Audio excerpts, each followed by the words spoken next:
ವಿಶೇಷವಾಗಿ 79ನೇ ಸ್ವಾತಂತ್ರ್ಯ ದಿನೋತ್ಸವದ ಮುಂಗಡ ಶುಭಾಶಯಗಳನ್ನ ಹೇಳ್ತಾ ನಿಮ್ಮೆಲ್ಲರೂ ಸ್ವಾಗತ ಕೊಡ್ತಾ ಈ ಪತ್ರಿಕಾಗೋಷ್ಠಿಯ ವಿಚಾರನ ಮುಂದೆ ಹಂಚ್ಕೊಳ್ಳಿಕ್ಕೆ ಬಯಸ್ತೀನಿ.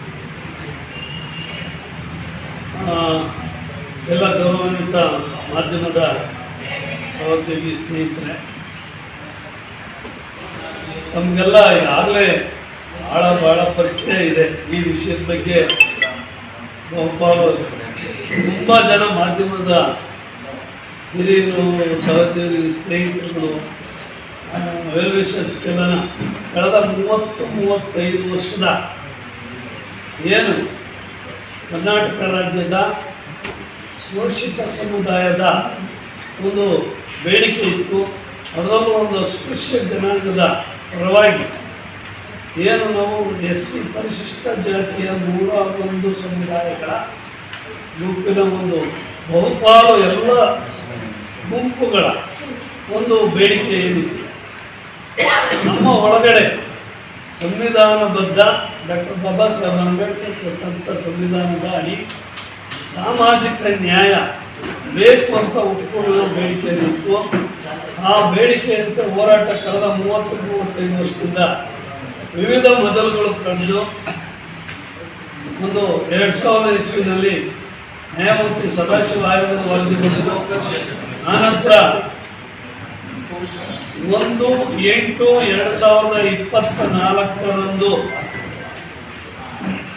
ದೇಶದ ಸರ್ವೋಚ್ಚ ನ್ಯಾಯಾಲಯ ನೀಡಿದಂಥ ಮಹತ್ವದ ತೀರ್ಪು ಏನು ಈ ಹಿಂದಿನ ಎಲ್ಲ ಚರ್ಚೆಗಳು, ಸರ್ಕಾರದ ಪ್ರತಿನಿಧಿಸಿದಂಥ ಎಲ್ಲರೂ ಅಭಿಪ್ರಾಯ, ಭಾಳ ಜನ ಒಂದು ಗುಂಪಲ್ಲಿ ಪರಿಶಿಷ್ಟ ಜಾತಿ ಒಳಗಡೆ ಒಳ ಕನ್ನಡಗಳನ್ನ ಮಾಡಲಿಕ್ಕೆ, ಒಳ ಮೀಸಲಾತಿ ಕೊಡಲಿಕ್ಕೆ ಅವಕಾಶ ಇಲ್ಲ ಅನ್ನೋ ರೀತಿಯಲ್ಲಿ ಒಂದು ಕಡೆ ಚರ್ಚೆ ನಡೀತಿತ್ತು. ಇನ್ನೊಂದು ಭಾಗ ಬಹುಸಂಖ್ಯಾತ ಅವಕಾಶ ವಂಚಿತ ಸಮುದಾಯಗಳು ಆಂಧ್ರ ಪ್ರದೇಶದ ಉದಾಹರಣೆಯಾಗಿ ಇಟ್ಕೊಂಡು ಹೋರಾಟ ಮುಂದುವರಿಸಿ ಇಲ್ಲ ಅವಕಾಶ ಇದೆ ಅಂತ ಹೇಳ್ತಿದ್ವಿ. ಅವತ್ತು ಈ ಹಿಂದಿನ ಒಂದು ಕೋರ್ಟ್ ತೀರ್ಪು 101 ಸಮುದಾಯಗಳು ಒಂದೇ ಥರ ಹೋಮೋಜಿನಿಯಸ್ ಆಗಿ ಗುಂಪುಗಳಾಗಿರೋದ್ರಿಂದ ಇದು ವರ್ಗೀಕರಣ ಒಳಗಡೆ ಮಾಡಲಿಕ್ಕೆ ಬರೋದಿಲ್ಲ ಅನ್ನೋದು ಒಂದು ತೀರ್ಪು ಇಟ್ಕೊಂಡು ಚರ್ಚೆಗಳು ನಡೀತಾ ಇತ್ತು. ಆದರೆ 1/8/2024 ನಮ್ಮ ದೇಶದ ಸರ್ವೋಚ್ಚ ನ್ಯಾಯಾಲಯ ಒಂದು ಬಹುಸಂಖ್ಯಾತರ ತೀರ್ಪು ನಮಗೆ ಏನು ಕೊಟ್ಟು ಅಂದರೆ, ಪರಿಶಿಷ್ಟ ಜಾತಿ ಒಳಗಡೆನೂ ಕೂಡ ಯಾವುದೇ ಗುಂಪು ಅಥವಾ ಸಮುದಾಯಕ್ಕೆ ಸಾಮಾಜಿಕವಾಗಿ, ಶೈಕ್ಷಣಿಕವಾಗಿ, ಔದ್ಯೋಗಿಕವಾಗಿ ಅವಕಾಶಗಳಿಲ್ಲದೆ ಹಿಂದುಳಿದಿದ್ದರೆ ಒಂದು ಎಂಪರಿಕಲ್ ಡೇಟಾನ, ಒಂದು ದತ್ತಾಂಶ, ಪ್ರಾಯೋಗಿಕ ದತ್ತಾಂಶನ ಇಟ್ಕೊಂಡು ಅವ್ರಿಗೆ ಸಾಮಾಜಿಕ ನ್ಯಾಯನ ಒಳ ಮೀಸಲಾತಿ ಕಲ್ಪಿಸಲಿಕ್ಕೆ ಆಯಾ ರಾಜ್ಯ ಸರ್ಕಾರಗಳಿಗೆ ಅವಕಾಶ ಇದೆ ಅಂತ ಸ್ಪಷ್ಟ ತೀರ್ಪನ್ನು ನೀಡಿದ ಮೇಲೆ ಈ ಎಲ್ಲ ಹೋರಾಟಗಾರರಿಗೆ ಒಂದು ಧ್ವನಿ, ಒಂದು ಹೆಚ್ಚು ಶಕ್ತಿ ಬಂತು. ಒಳ ಮೀಸಲಾತಿ ಹೋರಾಟ ಜಿಲ್ಲಾಧ್ಯಕ್ಷರಾದ ಬಾಲಕೃಷ್ಣ ಅವರು ವಿವರಣೆಯನ್ನು ತಗೊಂಡಿದ್ದಾರೆ. ಅದರ ಲಿಸ್ಟನ್ನು, ಮುಖ್ಯ ಬೇಡಿಕೆಯನ್ನು ತಮ್ಮೊಂದಿಗೆ 2 ಮಾಸದಲ್ಲಿ ಈಗ 16ನೇ ತಾರೀಕು ಜಸ್ಟಿಸ್ ನಾಗಮೋಹನ್ ದಾಸ್ ಅವರ ವರದಿ ಏನಿದೆ ಒಳ ಮೀಸಲಾತಿ ಜಾರಿ ಕೊಡೋದ್ರ ಬಗ್ಗೆ, ಆ ವರದಿಯನ್ನು ಸರ್ಕಾರ ಯಥಾವತ್ತಾಗಿ ಜಾರಿ ಕೊಡಬೇಕು ಅನ್ನುವಂಥದ್ದು ಒಪ್ಪುವರೆಲ್ಲ ಒತ್ತಾಯ ಸರ್ಕಾರಕ್ಕೆ. ಯಾಕೆ ಯಥಾವತ್ತಾಗಿ ಕೊಡಬೇಕು ಅಂತ ಹೇಳ್ತೀವಂದರೆ, ಈ ವರದಿಯನ್ನು ತಾವೆಲ್ಲ ಓದ್ಬೋದು.